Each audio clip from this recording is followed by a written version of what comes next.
Buenas, ¿qué tal? Continuamos aquí con este vídeo con el tema de la guerra de independencia. Recordad que venimos de un vídeo anterior en el que estábamos viendo los antecedentes y las causas de la guerra. Y nos habíamos centrado mucho en esa lucha entre el antiguo régimen y los que lo querían reformar y los que lo querían mantener sin ningún tipo de reforma, ¿no? El nepotismo ilustrado y los ultras. Y luego esos liberales que se van a ir introduciendo y ese nuevo modelo de organización de la política, de la sociedad, de la economía, que va a ser el modelo liberal, que están triunfando con la Revolución Francesa, ¿no? Habíamos hablado de Napoleón, del tema del 2 de mayo, y habíamos terminado hablando de las juntas, ¿no? De las juntas locales, provinciales y de la Junta Suprema de Aranjuez, y cómo esas juntas eran en sí mismo un hecho revolucionario, ¿no? Bien, entonces habíamos visto la gran independencia, antecedentes y causas.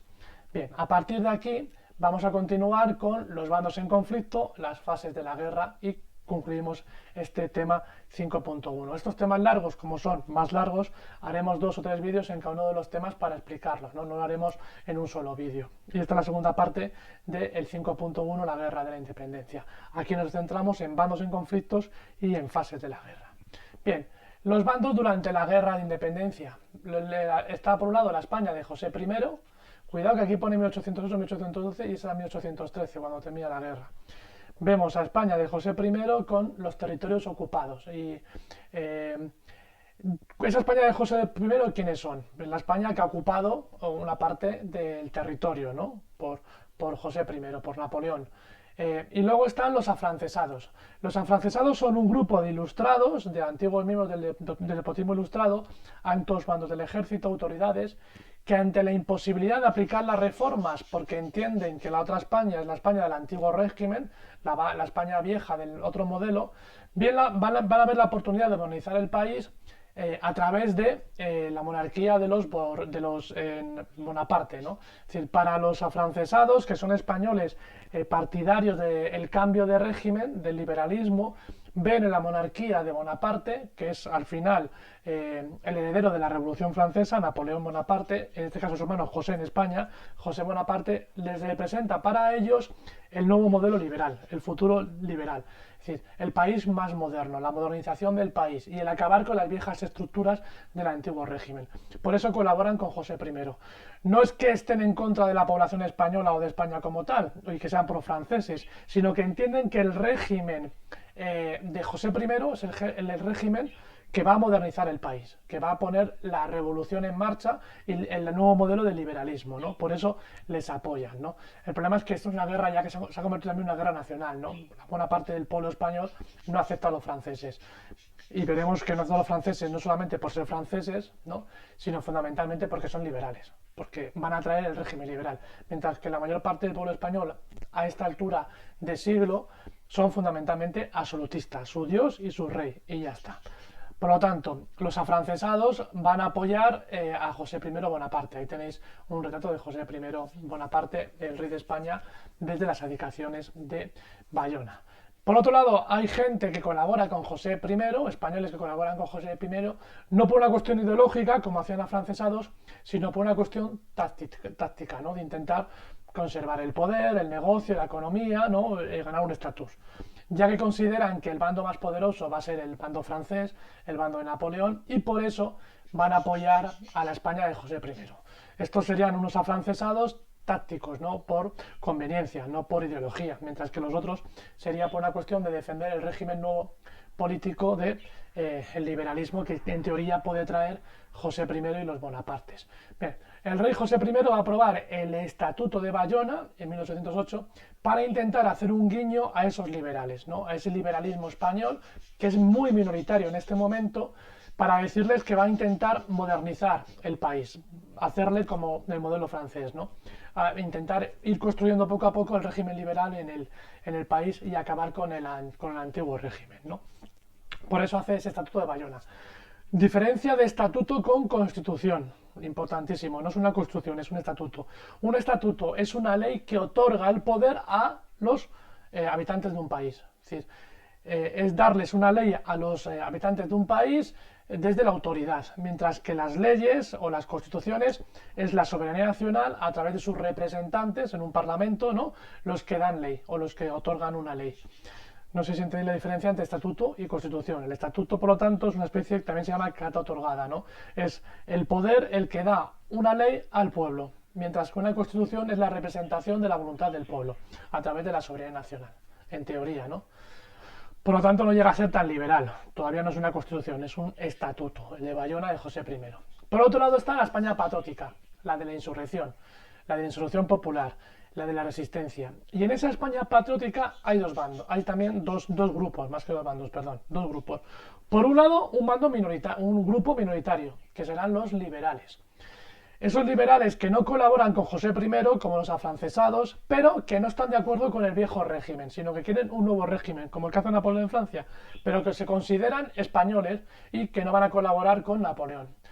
A pesar de que Napoleón en teoría puede traer el régimen liberal, ellos consideran que quieren que el régimen liberal sea construido en España por españoles, no a través de la monarquía de José I, y por eso no colaboran con José I.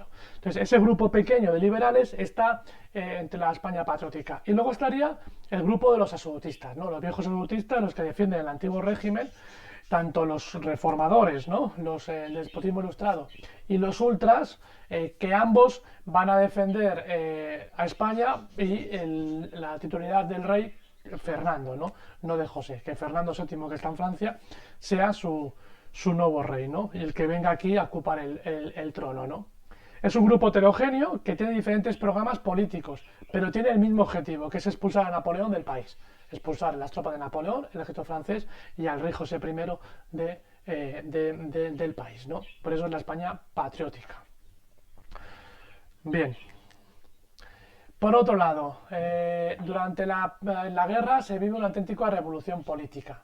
Hemos explicado que José I impuso el Estatuto Real de Bayona, implantando un régimen autoritario parcialmente reformista que establecía unas cortes y reconocía algunos derechos individuales, aprueba medidas como la supresión de secretarías, consejos por ministros y la abolición de la jurisdicción señorial, y disuelve también la Inquisición. Es decir, es un programa que pequeñas reformas de carácter liberal, del liberalismo político, como habíamos explicado antes, ¿no? Aquí volvemos a hablar del Estatuto Real de Bayona, de esa carta otorgada que da José I a los españoles, ¿no?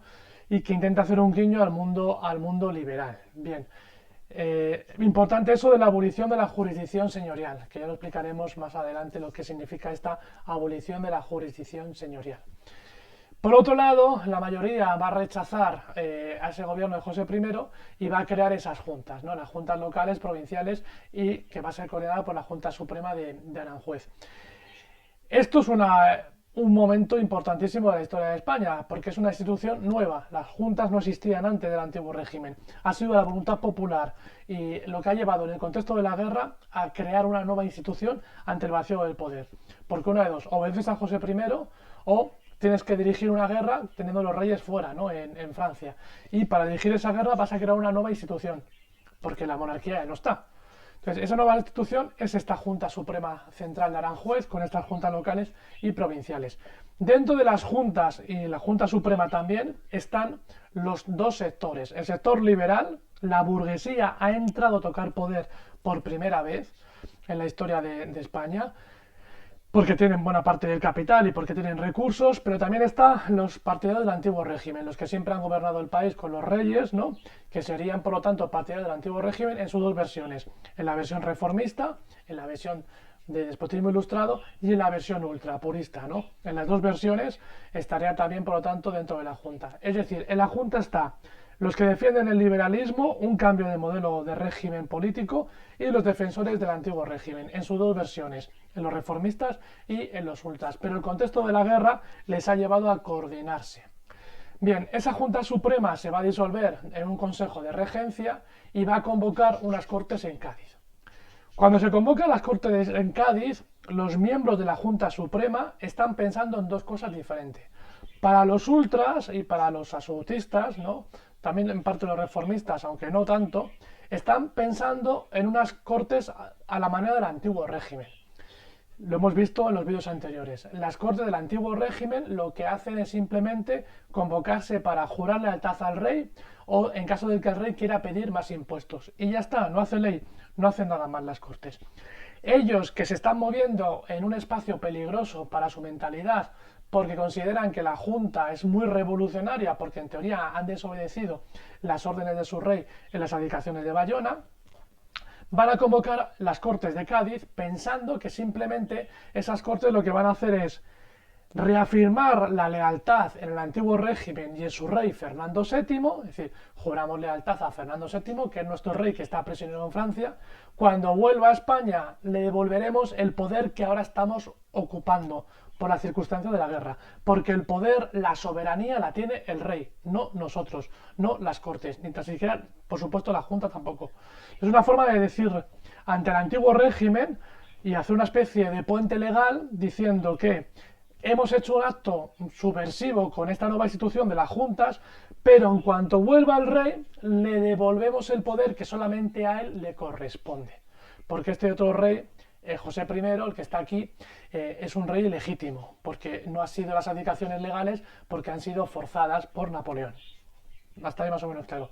Pero el grupo liberal, el tercer grupo que está dentro, o el segundo, que está dentro de la Junta Suprema, lo que hace es convocar Cortes pensando en lo que pone ahí, una Asamblea Nacional Constituyente, en convertir en esas Cortes en soberanas, y si tienen el poder, si tienen la soberanía, pueden hacer ley.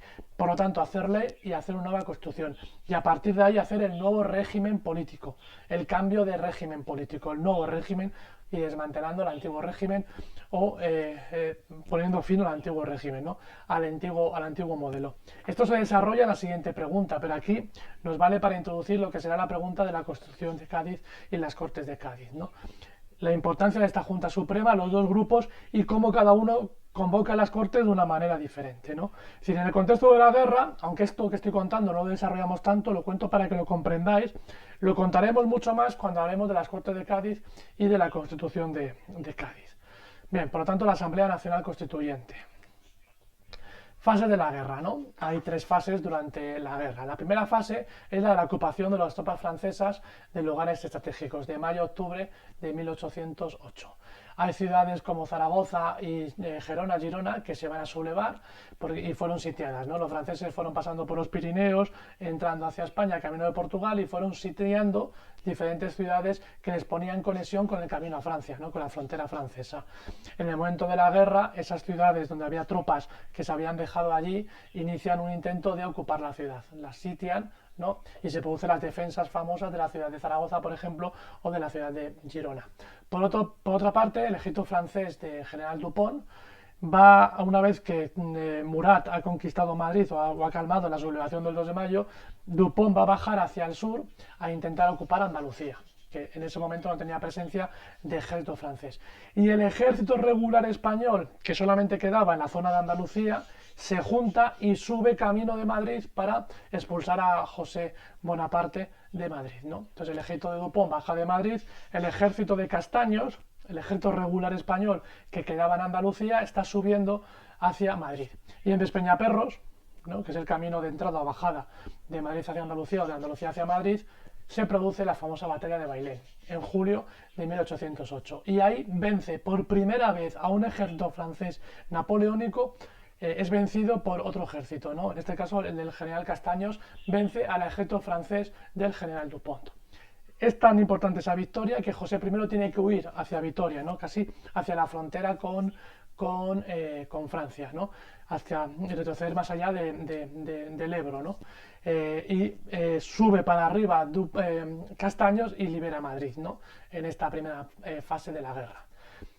Napoleón, segunda fase de la guerra, predominio francés. Octubre de 1808, julio de 1812.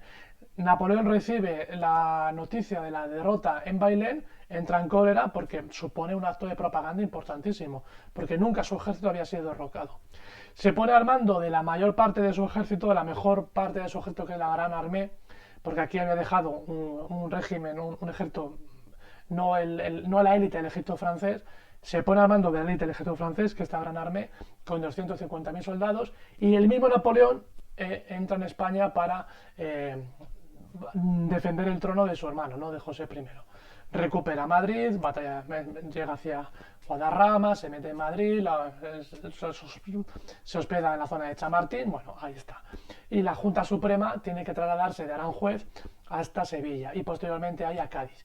La única ciudad que va a quedar libre como tal va a ser la ciudad de Cádiz, que veremos por qué en la guerra, en el tema sobre la construcción de Cádiz, ¿no? Y las cortes de Cádiz. Pero al final la Junta Suprema tiene que abandonar Madrid, tiene que abandonar Aranjuez y se va hacia Sevilla, y de Sevilla tiene que refugiarse finalmente en Cádiz. Bien, se rompe toda la resistencia española del ejército regular en el Ebro, hay derrotas en Uclés, se rinde Zaragoza, se rinde Girona de 1809, se ocupa toda Andalucía, a excepción de Cádiz, y los franceses oficialmente van a dominar España, ¿no? Y en ese momento es cuando surge un nuevo modelo de guerra, que va a ser las guerrillas, los guerrilleros. Los guerrilleros son gente civil y alguna parte también militar del ejército regular que, conociendo muy bien el terreno, que se conocen muy bien los recursos de cada zona, ¿no? Que se esconden, no van a atacar abiertamente a un ejército regular, sino lo que van a hacer es que en líneas de suministros, en pequeños cuarteles, cuando están los franceses de ocio en una ciudad, ¿no? O comprando, o en comunicaciones entre un cuartel grande y otro cuartel grande francés, a esas tropas son las que les van a atacar de forma violenta. Salen, atacan y se vuelven a esconder, ¿no? Conociendo bien el territorio.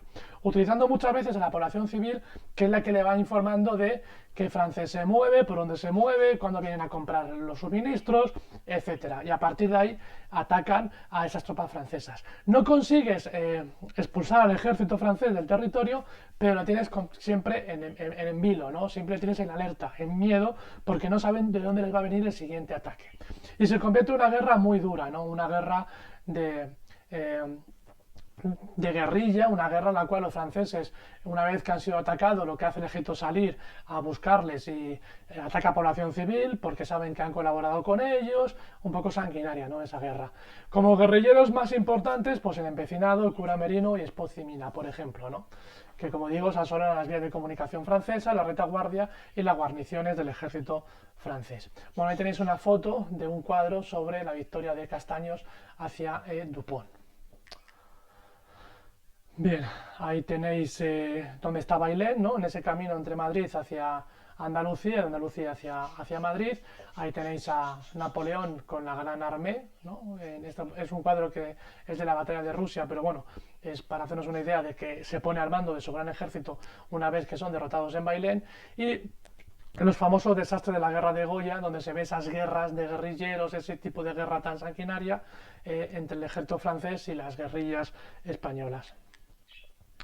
Tercera fase, ¿no? La tercera fase es la ofensiva hispano-inglesa.